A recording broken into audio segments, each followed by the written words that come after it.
give it up to the one and only Ramey Robert.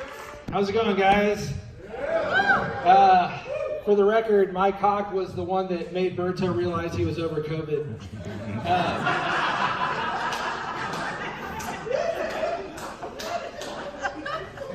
Kind of proud of that one. Real quick question. My name is Ramey Robson. Before I get into it, thanks for coming out to Freetail. Thanks for Freetail for hosting us, giving us a place to air our grievances and try to get over emotional cripplings from childhood. We have a great show for you guys. We have people coming from far and wide tonight. We have Wendell Williams all the way from Corpus Christi. Hilarious guy. You guys are in for a fucking treat. We also, I can't see in here, Kelly Stone is here somewhere from San Marcos. There she is over there. We got a good group of people. And so what I'm asking is, instead of collecting money at the door, I was drinking because that's what I'm into. But if you like what you see, feel free to throw some money in the tip jar. I have siphoned the gas out of both of their cars. So if they're going to get home tonight, please contribute. If you like what you see, we do this every first Thursday of the month. Invite a friend. If you don't like what you see, invite that coworker you really don't like, and then just don't show up when they come. That'll be good. But quick question. Has anyone ever been sitting on the toilet for so long that your balls fall asleep? That's rough. Am I right, ladies? Am I right? But as tough as my life can be from time to time, I have it pretty good. You know, I have a job, I have a house, I have a family that loves me for some reason that I still can't fucking figure out. But, you know, as tough as it can be with your balls falling asleep, it can always be worse. For instance, I was driving down the road and I saw this guy and he was holding a sign that said, "Anything helps." And I'm like, man, how shitty is this guy's life if literally anything would help this guy right now? And then after locking the door and avoiding eye contact with the guy, I started thinking about it. I'm like, anything doesn't help, because no matter how bad this guy's life is, he could always have kids. And I mean, I have kids. I love my kids. Don't get me wrong. I fucking love my kids, but they have never been helpful in any way at all, ever. And I'm not talking about the normal burdens that people associate with having kids, the having to house and clothe and feed kids. That part's easy. I'm talking about all the tedious shit that you have to do to get through your day that you don't think about till you have to do it multiple times because you have kids who can't do anything for themselves. Laundry, brushing teeth, just doing it 3 times. For instance, I was sitting on the toilet and my balls were falling asleep, and I'm thinking to myself, how am I going to muster up the energy to wipe my ass? When from the other room, I hear my son yell, "Dad, I went poop, I need you to wipe my bottom." Because there gets a point in every kid's life where they can shit on the toilet, but they still can't wipe their own ass. And so I'm like, fuck! Now, not only do I have to figure out how I'm going to wipe my ass with half asleep balls, I have to figure out how I'm going to wipe his ass with half asleep balls. I don't know that his balls are half asleep. I just know that my balls are half asleep and I have to wipe 2 asses. But a few years ago, I was a stay-at-home parent, which is to say I was unemployed for a period of time, and it was the best we could do. But I was a horrible stay-at-home parent because on a daily basis, I was broken down mentally, emotionally, and nearly physically by my 5-year-old daughter. It was crazy how good she was at picking me apart. It was like watching somebody solve a Rubik's Cube without actually looking at it. That's how good she was at picking me apart. It was like watching a drill sergeant break somebody down to nothing so that they could be rebuilt back up later. Only, like all 5-year-olds, she was a sociopath, so she didn't have the rebuild you back up later part down. And so at the end of the night, when I found myself finally there to bed with the help of Benadryl, I'm in the corner in the fetal position, rocking back and forth, crying to myself, I realized that either A, I'm not as mentally stable as I give myself credit for being, or B, I'm raising an evil genius. She's great. She's going to start selling drugs at school soon. She's got the hustle in her, I can tell. But I don't know. I guess the best analogy I can make for people who don't have kids, the best analogy I can make for having kids is a lot like taking acid.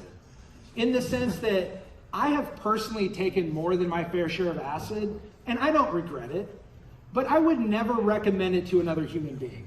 I mean, don't wake up one day and be like, oh my God, I'm 35. I better start taking acid while I still have time. My psychotropical clock is ticking.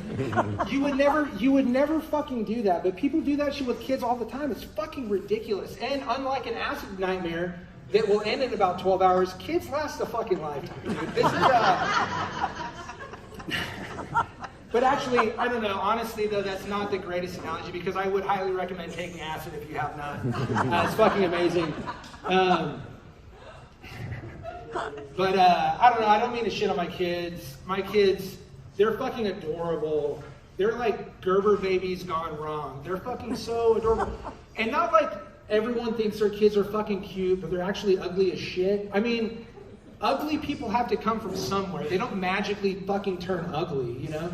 And I think the problem is that people mistake the word cute for the word small.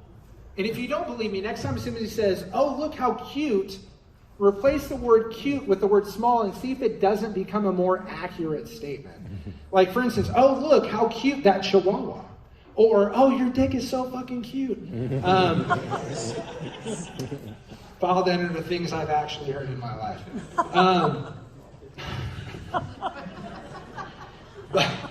But it's kind of weird. It's a double standard, I think, because my daughter's beautiful. She's a beautiful girl, but I kind of expect her to be beautiful because she is a girl. Versus my son, I'm like, why is this boy child so fucking cute? How cute is this boy child? How cute is this boy child? He's so fucking cute, he would turn a grown man gay. And he would turn a gay man into a pedophile.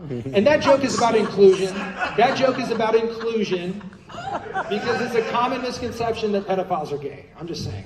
But I don't want him to get a big head. I don't want him to get cocky because he is so fucking cute. He did nothing. He didn't do anything for that. That was given to him. So every day I have a chat with him. I keep him grounded. I get down on one knee. I look him dead in his big, beautiful blue eyes. And I say, this is your future. This is your fucking future. I used to look just like you. I was fucking adorable.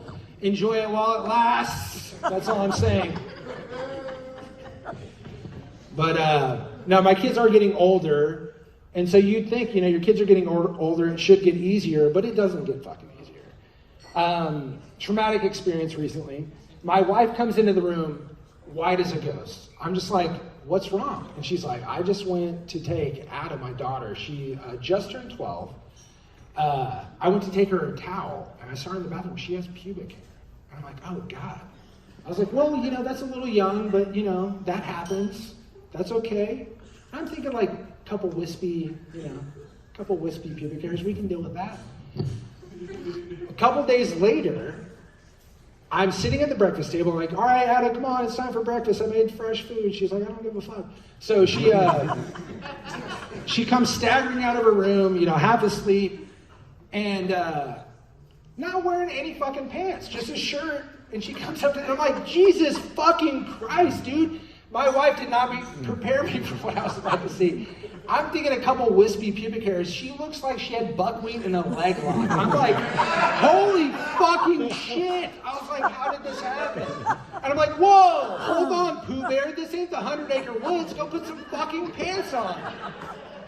And she's like, what? She's like, the rule is I have to wear a shirt at the table.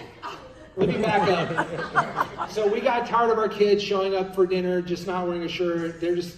You got to wear a shirt at the table. She's like, what? I just got to wear a shirt at the table. She shows up pantsless, full-blown fucking bush. I didn't have a bush until I was 26. I had her at 28. And so I'm just like, fuck, dude, I can't. My wife did not prepare me for this. She did not even close to prepare me for this shit. And I know, okay, I'm about to wrap up. This has gone really bad really quickly. I'm gonna end on a cute story about my son. A cute story about my son. So, I take my son to go to the doctor. And my son's a very literal kid. He does not get nuance. He doesn't get innuendo. He's very fucking literal. And so the doctor was checking him up, and she's like, all right, well, now I'm going to look at your private parts. And he goes, well, if they're private, you probably shouldn't fucking look at them. And she's like, okay, fair enough. But, like, I'm a doctor. I went to school. I'm a medical professional, and your dad's here. So you're right. People shouldn't look at your private parts. But since I'm a doctor and your dad's here, it's okay. I can do that. And he's like, okay, fair enough. So she picks up his pants, and she looks. She's like, okay. And she puts his down, and then she turns around, and I'm standing there awkwardly with my dick out. And she's like, whoa, what the fuck are you doing? And I'm like, oh, shit. I thought you would need to see it for comparison to make sure it's progressing appropriately. And she's like, no, I don't need that at all. And I'm like, oh, well, this is fucking awkward now. Since it's out, though, can you save me a copay, and can you give me your medical opinion?